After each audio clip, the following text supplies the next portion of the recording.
sound. Hear that sound.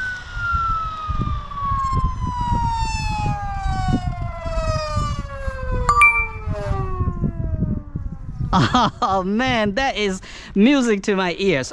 But man, it is really absolutely stable.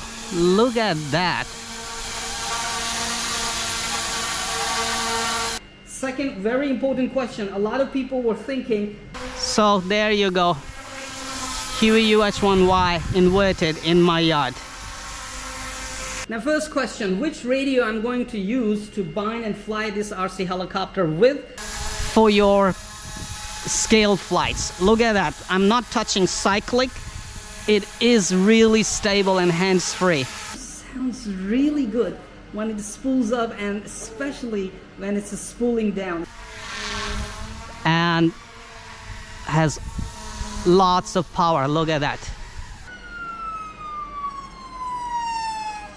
Nice. So I would just go this high.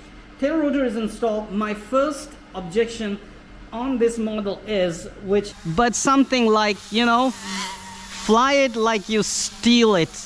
No, fly it like you stole it style, you know. Look at that.